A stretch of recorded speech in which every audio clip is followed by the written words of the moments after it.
নতুন ভিডিওতে আপনাদের স্বাগত। রোমানিয়াতে বিদেশি বা ফরেন লোকজন আনার ক্ষেত্রে কিছু নতুন আইন কানুন নিয়ে আসা হয়েছে, যে আইনটাকে বলা হচ্ছে জরুরি অধ্যাদেশ 32/2026।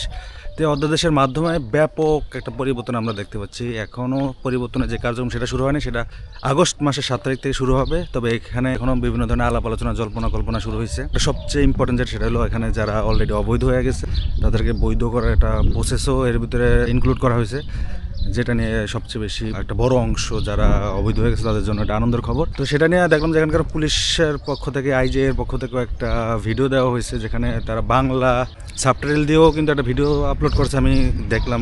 Bună ziua! Știați că a fost adoptată ordonanța de urgență a আপনি কি জানেন রোমানিয়ায় বিদেশিদের শ্রম বাজারে প্রবেশ সংক্রান্ত সরকারি জরুরি অধ্যাদেশ নম্বর 32/2026 গৃহীত হয়েছে। এই অধ্যাদেশের মাধ্যমে সেই সব বিদেশি নাগরিকদের আইনি অবস্থান নিয়মিত করার সুযোগ তৈরি হয়েছে যারা দীর্ঘমেয়াদী কর্মসংস্থান ভিসা বা সিঙ্গেল পারমিটের মেয়াদ শেষ হওয়ার পরও রোমানিয়া অবস্থান করছে। তাদের বিরুদ্ধে এখনও প্রত্যাবর্তন বা রিটার্ন ডিসিশন নেওয়া হয়নি, তারা আর কি এই সুযোগের আওতাভুক্ত। আপনি আপনার আইনি ব্যবস্থা বসবাসের অধিকার নিয়মিত করার জন্য জেনারেল ইন্সপেক্টর ফর ইমিগ্রেশনের আঞ্চলিক অফিসগুলোর সাথে যোগাযোগ করার অধিকার রাখেন।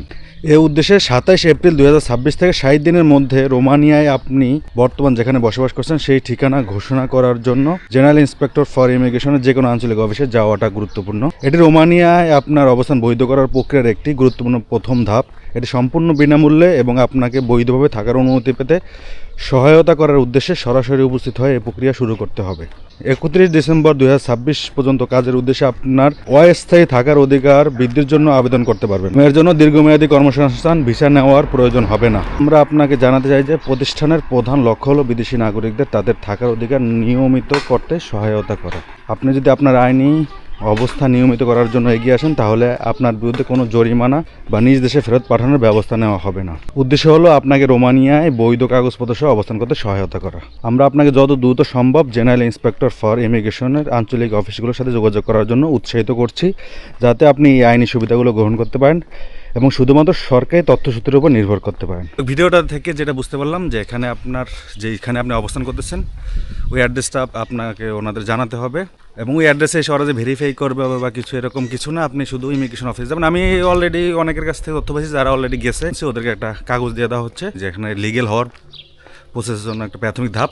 ওই কাগজ দিয়ে আপনাকে সরকারি ওয়েবসাইট খোলা হয়েছে। ওয়েবসাইটটা হলো ওয়ার্ক ইন রোমানিয়া। তো এই ওয়েবসাইটে কিছু কোম্পানি লিস্টেড হবে, যে কোম্পানিগুলো ফরেনারদের নেক্সট টাইম নিতে পারবে আর কি। দুই কোম্পানির মাধ্যমে আপনাকে কাজ নিতে হবে। 31 ডিসেম্বর 2026 এই বছরের ভিতরে আপনাকে কাজ নিতে হবে ওই পেপারের মাধ্যমে। তো আপনার ওয়ার্ক পারমিট বা আপনার যেই নেক্সট প্রসিডিউরগুলো ওর মাধ্যমেই হবে আর কি, যে লিগেল হওয়ার প্রসেসটা। এর ভিতরে কাজ করতে পারবেন কিনা আমার মনে হয় না এর ভিতরে কোম্পানিতে ওয়ার্ক পারমিট বের হওয়ার আগে আপনি কাজ করতে পারবেন কিনা। আর যদি কাজ করা অবস্থায় আপনি পুলিশের কাছে ধরা পড়েন সেক্ষেত্রে আপনাকে আবার কী করা হবে, কী শাস্তি দেওয়া হবে সেই সম্পর্কে কোনো কিছু জানা নেই আমার। যে আইনগুলো হয়েছে আরও অনেকগুলা বিষয় এখানে চেঞ্জ আসবে। সো সেই চেঞ্জগুলো আমি অনেক কমপ্লিকেটেড জিনিসপত্র আমি কিছুটা পড়ার চেষ্টা করছি, তো ওগুলো আপনাদের সাথে আমি শেয়ার করতেছি ধাপে ধাপে।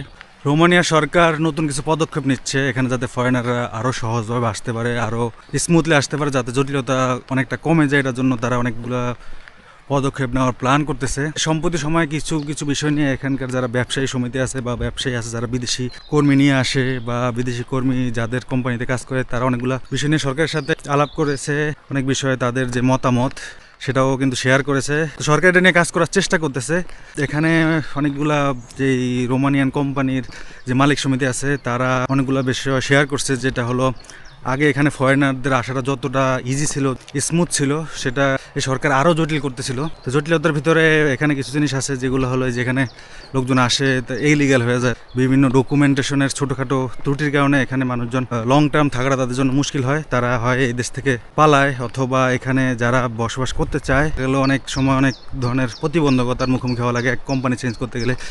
তারপরে বিদেশ থেকে আসার ক্ষেত্রে যেমন এখানকার একজন ব্যবসায়িক নেতা তিনি বললেন যে এখানে এমন অবস্থা হয়েছে যে আমাদের গাড়ি আছে, নতুন গাড়ির হয়তো লাইসেন্সে কোনো সমস্যার কারণে আমরা কী করি, গাড়িটাকে ধ্বংস করে দিয়ে নতুন গাড়ি কিনি। মানে এটা উদাহরণ দিলেন এইভাবে, এই কারণে যে বিদেশি এখানে কর্মী যারা 1-2 বছর বসবাস করছে তাদের কোনো একটা ত্রুটির কারণে আমরা ইলিগেল হয়ে যায়, তাদেরকে আমরা দেশ থেকে বের করে দিই অথবা তাদেরকে পালাতে বাধ্য করি। তারা স্পেনের উদাহরণ দিয়েছে যে স্পেনে ইলিগেল লোকদের বৈধতার জন্য তারা যে পদক্ষেপগুলো নিচ্ছে, রোমানিয়া তার উল্টো দিকে হাঁটতেছে এবং এদের অর্থনীতিতে এটার ব্যাপক বিরূপ প্রতিক্রিয়া পড়তেছে, কারণ এখানে অনেক কোম্পানি এখনও লোক নিয়ে, বেশিরভাগ কোম্পানিতে অনেক কোটা খালি থাকে, পর্যাপ্ত স্কিল লোক পায় না। যারা দেখা গেলো 1-2 বছর কাজ করছে তারা অনেকটাই দক্ষ হয় এখানকার কালচার সম্পর্কে, এখানকার ভাষা সম্পর্কে, কাজ সম্পর্কে। যখন এই কঠিন কঠিন পদক্ষেপগুলো নেওয়া হয়, নতুন লোক নিয়ে আসা হয়, নতুন লোকগুলো এসে কিন্তু এখানে অ্যাডজাস্ট হইতেও 1-2 বছর সময় লাগে। সেই সব পুরান লোকগুলোকে কীভাবে ইজি করা যায়, বৈধতা দেওয়া যায়, অথবা যারা নতুন আসবে তারা ফিউচারে যাতে তাদের জন্য সহজ হয়, সেটা নিয়ে সরকারকে বিভিন্ন ধরনের তারা পরামর্শ দেয়। রোমানিয়ার যে আইনকানুনগুলো যে এতটা জটিল, এতে কিন্তু বিদেশিরা আসার ক্ষেত্রে নিরুৎসাহিত হয়, এবং শ্রমিক যারা আসবে তারাও নিরুৎসাহিত হয়, এবং যারা এখানে নিয়োগকর্তা তারাও কিন্তু নিরুৎসাহিত হয় এসব বিদেশি লোক আনার ক্ষেত্রে। অন্যদিকে স্পেন প্রায় 5 লাখ বিদেশি শ্রমিকদের বৈধতা দেওয়ার পরিকল্পনা করছে, যাতে তারা স্থায়ীভাবে কাজ করতে পারে এবং সমাজে মিশে যেতে পারে। তো এই কারণে রোমানিয়ার কিন্তু ব্যাপক অর্থনৈতিক ক্ষতি হচ্ছে, যেটা মালিক সমিতির যারা নেতা তারা বললেন। যেটা প্রায় 70,000 পারমিট আটকে আছে, মানে সময় মতো বের হয় না। দেখা গেল লিগেল পারসন, সে একটা কোম্পানি চেঞ্জ করলো, দেখা গেলো অন্য একটা কোম্পানি গেলো, তার যে নতুন কোম্পানিতে পারমিট বের করা বা যে তার নতুন কোম্পানির যে আইডি কার্ড বের করবে, সেখান থেকেও কিন্তু অ্যাপয়েন্টমেন্ট পাওয়া যায় না সঠিক টাইমে। এসব কারণে অনেক কোম্পানি নিরুৎসাহিত হয় এবং অনেক ইলিগেল হয়। লোকগুলো সঠিক টাইমে লিগেল হচ্ছে না বা সঠিক টাইমে তাদের পারমিট পাচ্ছে না, এই কারণে কিন্তু সরকারেরও কিন্তু অনেক রাজস্ব ক্ষতি হচ্ছে। গত 6 মাসে দেখা গেছে প্রায় 780 মিলিয়ন রোন পর্যন্ত ক্ষতি হয়েছে সরকারের। বর্তমান একটা অবস্থা সম্পর্কে এখানে বলা হয়েছে, যেটা হলো বুকারেস্ট শহরে প্রায় 7% মানুষ বিদেশি। গত বছরে 1,44,000 বিদেশি এখানে এসেছে, এর মধ্যে 1 লাখ প্লাস এসেছে নেপাল, তুরস্ক এবং শ্রীলঙ্কা, অবশ্যই বাংলাদেশের ভিতরে আছে। তো এই কারণে রোমানিয়ার সরকারের যে একজন অর্থমন্ত্রী একটা চমৎকার পরিকল্পনা করেছেন। রোমানিয়ার অর্থমন্ত্রী ইরিনা দারাও তিনি যেটা বলছেন, যেখানে বিদেশে আসে কতজন লোক আসতেছে, কতজন থাকতেছে, সঠিকভাবে তারা কাজ করতেছে কিনা, কত বছর তারা কাজ করতেছে, এটা নিয়ে সরকার আসলে এখন থেকে পুরোপুরি এটাকে স্বচ্ছতার ভিতরে নিয়ে আসবে। সরকারের কাছে সঠিক সংখ্যাটা থাকবে যে কত লোক আছে, কতজন এখানে চলে গেছে, পুরো বিষয়টাই তারা একটা সিস্টেমের ভিতরে নিয়ে আসবে, যাতে সরকারের কাছে সঠিক রেকর্ডটা থাকে। এই জন্য সরকার কিন্তু একটা ওয়েবসাইট তৈরি করছে, ওয়েবসাইটের নাম হলো workinromania.gov.ro। তাদের যে নজরদারি এবং স্বচ্ছতা এটা তারা দেখতে পারবে বা তাদের আওতায় থাকবে, কে কোথায় কাজ করছে, কি শর্তে কাজ করছে, এবং তাদের যে স্যালারি কোম্পানি বলতেছে এই স্যালারি সঠিকভাবে দেওয়া হচ্ছে কিনা, কোম্পানিগুলো যে স্যালারিগুলো দেয়, সে যে ভিসায় আসছে সেই ভিসার সময় যে স্যালারি উল্লেখ ছিল সেইভাবে সেই স্যালারি পাচ্ছে কিনা। এটা কিন্তু যে শ্রমিক পক্ষ যারা বিদেশ থেকে আসবে তাদেরও কিন্তু আইন লঙ্ঘন বা মানবাধিকার লঙ্ঘন হয়। অনেক সময় অনেক কোম্পানি এটা চেঞ্জ করে ফেলে আনার পরে, সেটা যাতে না হয়। দেখা গেলো সেই স্কিল হিসেবে আসছে, এখানে এসে সেই স্কিল হিসেবে নাই। শ্রমিকদের আগে থেকে সব তথ্য, বেতন, কাজের শর্ত ইত্যাদি পরিষ্কার জানাতে হবে। এছাড়াও দেশের প্রকৃত শ্রমিকদের প্রয়োজন অনুযায়ী বিদেশি কর্মী নেওয়া হবে। যারা রোমানিয়ায় পড়াশোনা করছে তাদের সহজে কাজের সুযোগ দেওয়া হবে, যাতে এখানে কর্মী সংকট সেটাও অনেকটা কাটে, এবং এই জিনিসটাকে আরও স্মুথ করা হবে যাতে স্টুডেন্টরাও স্মুথভাবে আসতে পারে। সম্প্রতি সময়ে তারা কিন্তু এই ওয়ার্ক পারমিটটা বের করার ক্ষেত্রে একটু কঠোর করে ফেলেছিল, খুব রেয়ারলি বের হইতো, দেখা গেলো অনেক রিজেক্ট হইতো।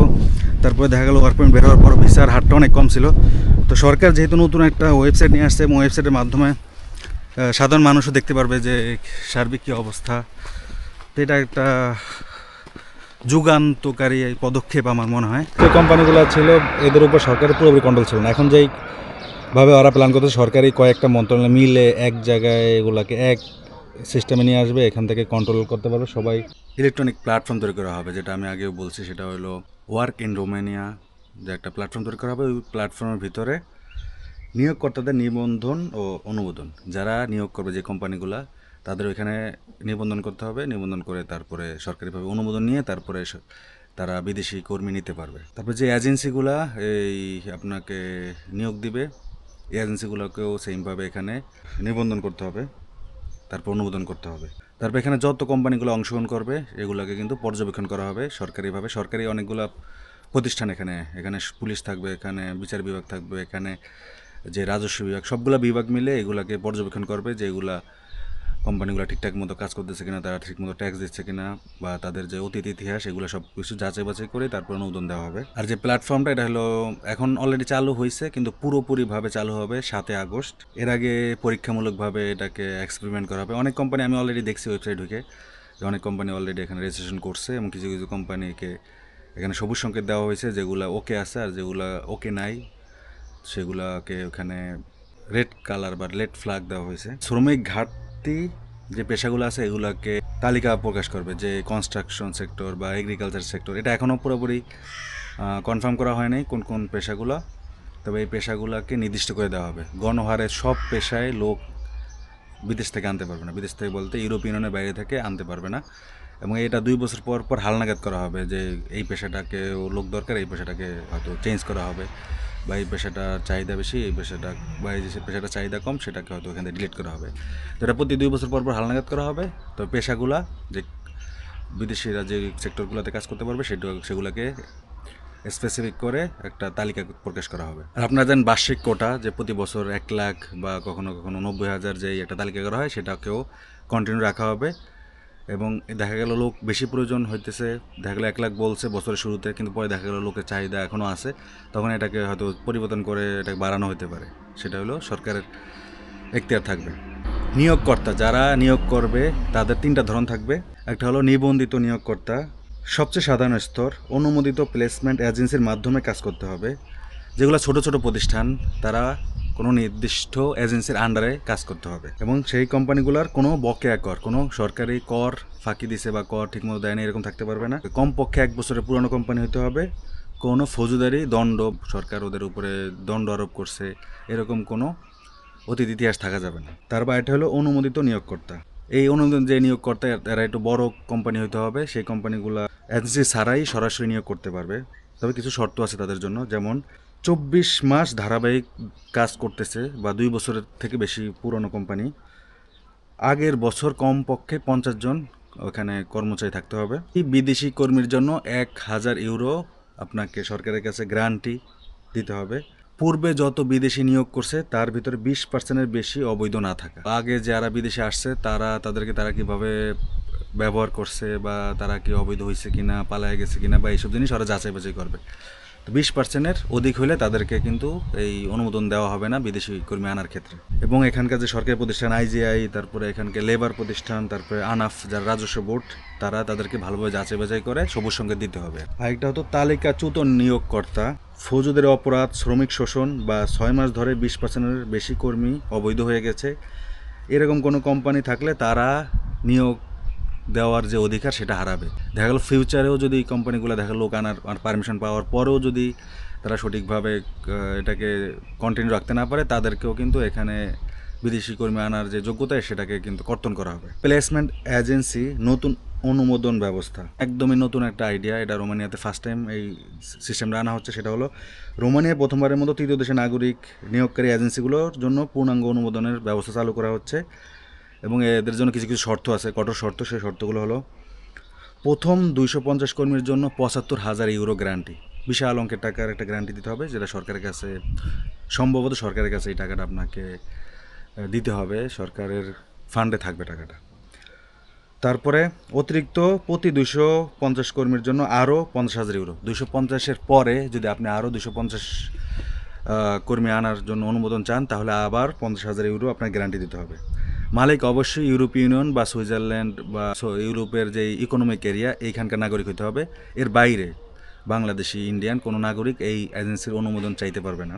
তারপরে তার পুলিশ ক্লিয়ারেন্স বা তার যে অপরাধ, এটা ইউরোপে বা ইউরোপের বাইরে কোথাও কোনো অপরাধের কোনো প্রমাণ থাকতে পারবে না। জাতীয় নিরাপত্তা, ন্যাশনাল যে সিকিউরিটি, সেখান থেকেও তা এই দেশের জন্য থ্রেট না বা ইউরোপের জন্য থ্রেট না, কোনো সতর্কতা না থাকা। গত 3 বছরে IGI, minister of foreign, ANOFM বা শ্রম পরিদর্শনের বিভাগে চাকরি না করা, মানে সরকারি কোনো বড় প্রতিষ্ঠানে ওই লোক যিনি এজেন্সি খুলবেন সে চাকরি করছে বড় বড় সরকারি প্রতিষ্ঠানে, বিশেষ করে যে করার নাম আমি বললাম। 3 বছরের অধিক হইলে করতে পারবে, কিন্তু 3 বছর রিসেন্টলি করলে সেই কাজে মানে সে এজেন্সি খুলতে পারবে না। কিছু কিছু জিনিস এখানে নিষেধাজ্ঞা নিয়ে আসা হয়েছে, সেগুলো হলো বিদেশি কর্মীদের কাছ থেকে কোনো ফি নেওয়া যাবে না, জামানত বা ডিপোজিট চাওয়া যাবে না, শ্রম ঘাটতি তালিকার বাইরে নিয়োগ করা যাবে না। যেই চাকরিগুলোর কথা বলা হবে এর বাইরে কোনো সেক্টরে সে নিয়োগ করতে পারবে না। বিদেশের কাছে টাকা চাওয়া হবে না, এই জিনিসটা এখানে বলা হয়েছে, কিন্তু আমার মনে হয় বাস্তবতা এটা সম্পূর্ণ বিপরীত হবে। কারণ এত কঠোর আইন কানুনের ভিতর থেকে আপনি সরকারের কাছে এত বড় জামানত দিয়ে আপনি বিদেশ থেকে কর্মী আনবেন এবং কর্মীদের কাছে কোনো ধরনের আপনি কোনো বেনিফিট নেবেন না, তাহলে আপনি ব্যবসাটা কীভাবে করবেন? এই জিনিসটা আমার কাছে একটু অড লাগছে। তবে আমার ধারণা এটা হলো আপনার কালো টাকা বা ব্যাংকিং সিস্টেমের বাইরে অনেক লেনদেন হবে, এবং এটা হবেই। এটা হয়তো রোমানিয়ান এজেন্সি বাংলাদেশ থেকে লোক আনবে, বাংলাদেশ এজেন্সির সাথে যারা চুক্তি করবে, বাংলাদেশ এজেন্সি তো টাকা কালেক্ট করবে, তারা কালেক্ট করে হয়তো তাদের কাছে ভিন্ন কোনো মাধ্যমে পাঠাবে, মানে থার্ড হ্যান্ডের মাধ্যমে বা কালো ওয়ে বা ব্ল্যাক মানি যেটাকে বলেন। এভাবে হওয়ার পসিবিলিটি আমার ধারণা এটা বেশি, কারণ কেউ ফ্রি এভাবে লোক নিয়ে আসবে প্র্যাকটিক্যালি ইম্পসিবল। এখন এজেন্সি, নিয়োগকর্তা এবং কর্মীদের মধ্যে একটি বাধ্যতামূলক ত্রিপক্ষীয় চুক্তি থাকবে। দেখা গেলো যে কোম্পানির লোক লাগবে সে, তারপর একটা এজেন্সি, সে এবং যে কর্মী, তিনজনের ভিতরে একটা চুক্তি হবে, যা রোমানিয়ান ভাষা এবং যে কর্মী, ধরেন বাংলাদেশি কর্মী হলে বাংলা ভাষা, ইন্ডিয়ান কর্মী হলে তার যে ল্যাঙ্গুয়েজ, হিন্দি হতে পারে, তামিল হতে পারে, বা শ্রীলঙ্কান হলে শ্রীলঙ্কান বা তামিল হতে পারে, নেপালি হলে নেপালি, এসব ভাষায়ও এটার চুক্তির যেই কাগজটা সেটা হইতে হবে, এবং রোমানিয়ান ভাষা, দুইটা ভাষা হইতে হবে।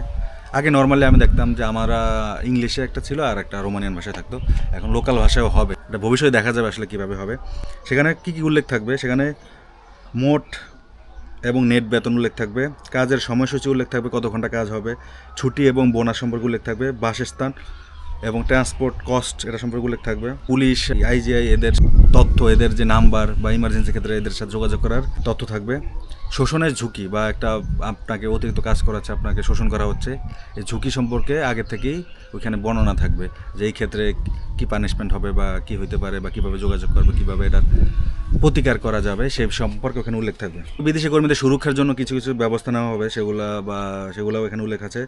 যেমন বেতন শুধুমাত্র ব্যাংকে প্রদান করতে হবে, দ্বিভাষিক চাকরির চুক্তি থাকবে, কর্মীর ভাষা নিরাপত্তা প্রশিক্ষণ দিতে হবে, 6 মাসের একটা রোমানিয়ান ভাষা শিক্ষার কোর্স করাতে হবে, বাসস্থানের খরচ মোট বেতনের 25%-এর বেশি নয় এরকম কস্ট দেখাতে হবে। কারণ অনেক কোম্পানি দেখা যায় ওর বাসার পিছনে আমার এত টাকা খরচ হইতেছে, এটা 25% বেশি হইতে পারবে না। তার মানে আপনার যা বেতন তার 25% এর আপনার বাসা ভাড়া হবে, এর বেশি হইতে পারবে না। আপনার মোট গ্রোস স্যালারি, নেট স্যালারি তো আলাদা, নেট স্যালারি যেটা আপনি হাতে পাবেন। তো অনেক কোম্পানি কী করে, দেখা যায় বাসা, আমার কোম্পানি দেখা গেলো 50% বেতনের 50% বাসার খরচ, এটা দেখায় আর কি, তারা ফেক যাতে না হয়, ফেক হয় আর কি জিনিসটা। তো এইখানে 25%-এর বেশি যাতে না হয় সেটাও উল্লেখ করা হয়েছে। 3 দিনের বেশি অনুপস্থিত হলে 5 দিনের মধ্যে আইজিআইকে জানানো। কোনো কর্মী যদি 3 দিনের বেশি অনুপস্থিত থাকে কাজে, তাহলে এটা পুলিশকে জানাতে হবে। তো শোষণের ঝুঁকি থাকলে এটাকেও পুলিশকে জানাতে হবে, যেখানকার যারা ইমিগ্রেশন সেক্টরে আছে যে পুলিশ, তাদেরকে জানাতে হবে যদি সে কোনো কর্মী তারা অ্যাবিউজড হয় কোম্পানির দ্বারা। হলো বিদেশি কর্মীদের দায়িত্ব, প্রথম 6 মাসে নিয়োগকর্তা পরিবর্তন করা যাবে না। এখানে যারা কাজে আসবেন, যেই কোম্পানিতে আসবেন, 6 মাসে কোনো কোম্পানি চেঞ্জ করতে পারবে না। 6 মাস পর শুধুমাত্র এজেন্সির মাধ্যমে পরিবর্তন করতে পারবেন, ব্যক্তিগতভাবে আর পারা যাবে না। অবস্থানের মেয়াদ শেষ হলে বা আপনার যদি অবৈধ হয়ে যান বা আপনার কাজের কন্ট্রাক্টের মেয়াদ চলে যায়, আপনাকে রোমানিয়া ত্যাগ করতে হবে। 60 দিনের ভিতরে আপনার বাসস্থান বা আপনার যেই বাড়ির কন্ট্রাক্ট সেটা আপনাকে জানাতে হবে। অনুমোদিত নিয়োগকর্তা প্রতি কর্মীর জন্য 1000 ইউরো আপনাকে ডিপোজিট দিতে হবে। তারপর হলো যারা এজেন্সি, প্লেসমেন্ট এজেন্সি, প্রথম 250 কর্মীর জন্য 75,000 ইউরো। আর কোনো কর্মী যদি অবৈধ হয়ে যায় প্রতি ব্যক্তির জন্য 2000 ইউরো জরিমানা, সেটা কোম্পানির ক্ষেত্রে হোক, সেটা আপনার এজেন্সির ক্ষেত্রে হোক। যদি কোনো কর্মী অবৈধ হয়ে যায়, এটা সরকার জানতে পারে বা পুলিশ জানতে পারে, 2000 ইউরো পার পার্সন জরিমানা হবে। এই ভয়ে বেশিরভাগ কোম্পানি এখন কাগজ করতে বাধ্য হবে। যদি কর্মীরা যদি পালায় না যায় বা সঠিকভাবে কাজ করে, বেশিরভাগ কোম্পানি এখন থেকে কাগজ বা আপনাকে যে রেসিডেন্ট কার্ড এটা করে দিতে বাধ্য থাকবে। আর কনসুলার ফি এটা 300 ইউরো করা হবে, যেটা আমার ধারণা এখন অনেকটাই কম আছে, সেটাকে অলমোস্ট ডাবল বা দ্বিগুণেরও বেশি করা হবে সম্ভবত। আমি অনেক কাছে শুনতেছি যে টিআরসি কার্ড দিল্লি থেকে সরাসরি করার একটা সম্ভাবনা আছে, সেটা করলেও কিন্তু অবৈধ হওয়ার যে সম্ভাবনা অনেক লোকের কমে যাবে। অনেকে বলতেছে, আমার কাছে কোনো প্রুফ নাই বা সরকারি কোনো প্রতিষ্ঠানের মাধ্যমে এটা আমি দেখতে পাইনি, কিন্তু এটা যেহেতু আপনাকে বাড়ানো হচ্ছে, ওরকম একটা সম্ভাবনা আছে। অপরাধ হইলে আর কি আপনাকে কঠোর শাস্তি দেওয়া হবে। সেগুলো হলো অবৈধ নিয়োগ, আপনার কোনো ওয়ার্ক পারমিট ছাড়া যদি আপনি নিয়োগ করেন, প্রতি কর্মীর জন্য 25,000 থেকে 40,000 লি আপনাকে জরিমানা করা হবে। অনুমোদিত প্লেসমেন্ট, আপনি কোনো অনুমোদন ছাড়া একজনকে জব দিলেন, সেক্ষেত্রে আপনার 20,000 থেকে 30,000 লে জরিমানা। কর্মীদের কাছ থেকে যদি আপনি ঘুষ বলতে কি আপনি যদি কোনো চার্জ নেন বা কোনো টাকা নেন, যারা বাংলাদেশ থেকে আসবে বা বিদেশ থেকে আসবে, এশিয়া থেকে আসবে, তাদের কাছ থেকে যদি আপনি টাকা নিয়েছেন কোনো প্রমাণ পাওয়া যায়, তাহলে 25,000 থেকে 40,000 লি আপনাকে জরিমানা করা হবে। তারপর অবৈধ লোককে নিয়োগ দিলে 10,000 থেকে 20,000 জরিমানা করা হবে। আর যদি আপনি চুক্তিটা ঠিকমতো না করেন, শুধু রোমানিয়ান ভাষায় চুক্তি করলেন, তার লোকাল ভাষায় চুক্তি না করেন, তাহলেও আপনাকে 6,000 লি জরিমানা করা হবে। যারা অবৈধ আছেন তাদেরকে যে বৈধ করার যে ব্যাপারটা, সেটা সম্পর্কে এখানেও একদম লাস্ট দিকে বলা আছে। এই ঘোষণা আসার পর থেকে 60 দিনের ভিতরে আপনাকে ইমিগ্রেশনে বা আইজিআইতে উপস্থিত হয়ে আপনাকে জানাতে হবে। এটা অনেকে অলরেডি শুরু করছে এবং অনেকে তাদেরকে একটা পেপার দেওয়া হয়েছে, আমি যতদূর শুনছি এই পেপারের মাধ্যমে তারা জব খুঁজে নিতে পারবে আর কি। এবং সিস অ্যালার্ট না থাকে, তার নামে কোনো যাকে দেশ ত্যাগ করতে হবে, ইউরোপ ত্যাগ করতে হবে, এরকম কোনো অ্যালার্ট তার বিরুদ্ধে না থাকা। মানে কী কী শর্ত? 60 দিনের ভিতরে ইমিগ্রেশন যেতে হবে, সিস অ্যালার্ট না থাকা, বা কোনো অপরাধ, কোনো কমপ্লেন্ট না থাকা, পুলিশে অপরাধ বা সংঘবদ্ধ কোনো অপরাধ করছে এরকম তার বিরুদ্ধে কোনো কমপ্লেন্ট না থাকা, তারপরে তার বৈধ নথি থাকা বা পাসপোর্ট মেয়াদ থাকা, তারপরে নিয়োগকর্তা প্ল্যাটফর্মে নিয়োগ, মানে যেসব কোম্পানিগুলো ওই যে ওয়েবসাইটের কথা বললাম, workinromania.gov.ro, এই ওয়েবসাইটে যে কোম্পানিগুলো নিয়োগ সবুজ সংকেত পাইছে, এসব কোম্পানিতে আপনার নিয়োগ নিতে হবে। এবং এসব কোম্পানিতে যদি আপনার জব হয় তাহলে তারা আপনার ওয়ার্ক পারমিট বের করতে পারবে। আর আপনি যদি অবৈধ হয়ে যান, আপনি 60 দিনের ভিতরে ইমিগ্রেশনে জানাতে হবে, ইমিগ্রেশন আপনাকে একটা পেপার দেবে, সম্ভবত তারা আপনার অ্যাড্রেস কোথায় আছেন এগুলো জানতে চাইতে পারে। এবং আমার ধারণা যারা অলরেডি অবৈধ আছে তারা এটা জানে এবং অলরেডি তারা এটার কাগজ নিয়ে নিয়েছে। আমি যতদূর জানি যে অনেক লোক, হাজার হাজার লোক নাকি প্রথম নাকি অনেক ভিড় কম ছিল এবং তাদেরকে খুব সাথে সাথে পেপারটা দিয়ে দিত, আর এখন নাকি 2-1 দিন সময় নিতেছে পেপার দেওয়ার ক্ষেত্রে, এবং লম্বা সিরিয়াল ধরে ধরে এখন ইমিগ্রেশনে যাচ্ছে। তো এটা সবুজ সংকেত এবং এটার মাধ্যমে অনেকেই এই পজিটিভ তারা যে লিগ্যাল হওয়ার স্ট্যাটাস সেটা পাবে এবং এখানে কন্টিনিউ কাজ করতে পারবে। তো আইনগুলা আসলে, এই আইনটা কি পজিটিভ হবে বা কতটা ভালো হবে সেটা আসলে সময় বলবে, কারণ এখানে অনেকেই কনফিউজ, বিশেষ করে যারা নিয়োগকর্তা এরাও কিন্তু অনেকটা কনফিউশনে আসে যে কি আইনটার কীরকম ইফেক্ট তৈরি হতে পারে, কতটা ইজি হতে পারে। তবে যে ওয়ার্ক পারমিট বা এই যে কোম্পানি চেঞ্জ করার এগুলো অনেকটা দ্রুত হয়ে যাবে এখন, যেহেতু এজেন্সিগুলোই বড় বড় কাজগুলো প্রসেসগুলো করবে, কোম্পানির উপর চাপ অনেকটা কমবে। আর এই এজেন্সিগুলো প্রপারলি কাজ করার কারণে এখন ইলিগেল হওয়ার যে হারটা এটা অনেকটাই কমবে। তবে আমার মনে হয় কোম্পানি চেঞ্জ করার ক্ষেত্রে কিছু কিছু প্রতিবন্ধকতা হইতে পারে, যেহেতু এজেন্সির কাছে যাওয়া মানে কি এখন আপনাকে একটা বাড়তি খরচ বলতেছে, এজেন্সি কোনো টাকা নেবে না, কিন্তু আমি নিশ্চিত এজেন্সি আপনার কাছ থেকে এটার জন্য পেমেন্ট নিবে, কারণ এজেন্সির অনেক খরচ আছে, এজেন্সি এটা কোম্পানির সাথে যোগাযোগ, তারা এই কাগজপত্র করবে, এরা কোম্পানির কাছ থেকেও ফি নেবে, যারা কর্মী এদের কাছে ফি নেবে, এটা আমার ধারণা আর কি, এক্সপিরিয়েন্স থেকে বলতেছি, বিভিন্ন সময় এরকম দেখছি এরা বলে যে এটা লাগবে না, এটা লাগবে না, কিন্তু বাস্তবতা ভিন্ন। আর আইনটা কী হবে সেটা 7 আগস্টের পরই বোঝা যাবে। আর এখন সবচেয়ে বেশি রিস্কি যে সিচুয়েশনটা হলো, এখন যদি আপনি কোম্পানি চেঞ্জ করতে চান এই সময়, শেষ সময়, বা এখন যদি আপনার কোনো জায়গায় আপনি কোম্পানি পছন্দ না হয়, আমার মতে এখন একটু স্টাক হয়ে থাকা, যে সার্বিক সিচুয়েশন কোন দিকে যায়, আইন কানুনগুলোর এস্টাবলিশড হইলে হয়তো বোঝা যাবে যে কতটা ইজি, এটা দেখেন। তারপরে আপনি এখন এই মুহূর্তে, বিশেষ করে আগামী 1-2 মাসে কোম্পানি বা আপনার জব চেঞ্জ করা একটু চ্যালেঞ্জিং হবে বা একটু ঝুঁকিপূর্ণ হবে, কারণ এখন যেহেতু একটা পুরো সিস্টেমটাই বদলাবে, এই বদলের ভিতরে যদি আপনি পড়েন দেখা গেলো আপনি ইলিগেল, আবার নতুন করে ইলিগেল হয়ে যাইলে এটা একটা ঝুঁকি থাকে আর কি।